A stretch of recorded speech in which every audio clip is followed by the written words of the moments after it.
Bonjour et bienvenue, voici notre tour d'horizon économique, géopolitique et boursier. Nous sommes le jeudi 12 avril. Pour comprendre comment tourne la planète finance, c'est sur la bourse au quotidien et nulle part ailleurs. Et l'épisode du jour s'intitulera « En avril, ne te découvre pas d'un baril ». Le pétrole vient en effet de fuser au-delà de ses résistances moyen terme, au-delà des 65-30 sur la qualité WTI, côté à New York, et on a débordé également les 71,5, ça c'est pour le Brent, côté à Londres. Alors quel est le potentiel à la hausse ? On va dire que ça se situe aux alentours de plus 15% avec un objectif proche des 75 sur le WTI et on serait pas loin de 80 à terme sur le baril de Brent. Alors, qu'est-ce qui a déclenché cette ruée sur le pétrole ? Eh bien, le risque de conflagration au Proche-Orient.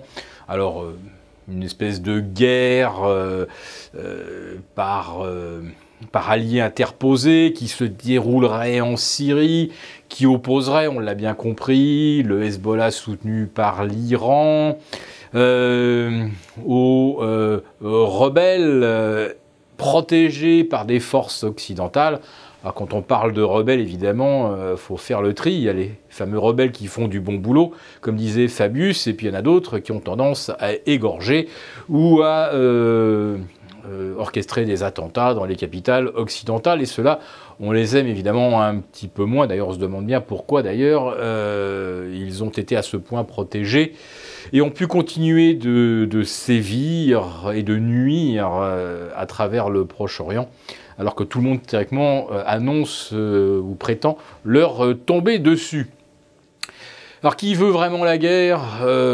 Probablement l'Arabie Saoudite, puisque la Syrie est un ennemi historique, mais c'est surtout qu'en Syrie, il y a le Hezbollah, et là, c'est l'ennemi irréductible chiite.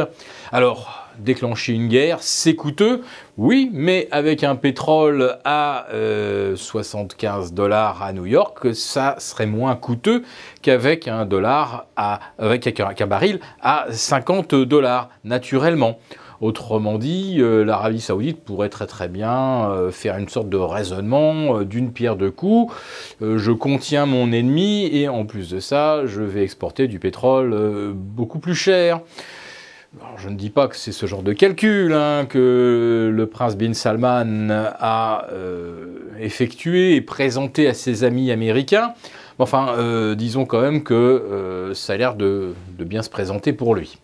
Alors pendant qu'on s'offusque évidemment des bombardements de l'armée régulière syrienne sur la Ghouta, qui semble-t-il a été totalement reprise aujourd'hui, eh bien, personne n'a l'air de trouver horrible, épouvantable, révoltant les bombardements saoudiens sur le Yémen qui continuent avec pratiquement 7 millions de personnes affamées et bien sûr chaque jour des victimes parmi les civils, mais cela ils ne comptent pas puisqu'ils ne se battent pas contre Bachar el-Assad.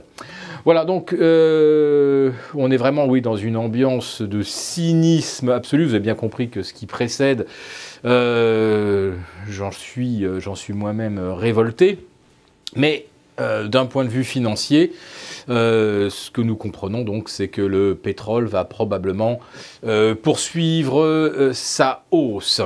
Et puis sinon, comment ne pas dire un mot également aujourd'hui de Carrefour qui perd 6%, qui enfonce ses supports moyen terme et notamment ce support majeur des 16,50.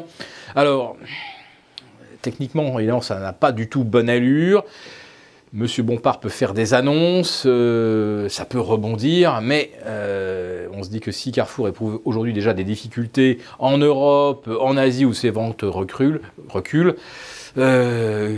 quel avenir s'annonce si Amazon continue de marcher sur ses plates-bandes et de s'allier par exemple à Casino et Monoprix. Donc sur Carrefour, le seul conseil que nous pouvons donner pour l'instant, c'est la prudence. Et il est probable que le mouvement de correction dans un premier temps, eh bien, va se poursuivre.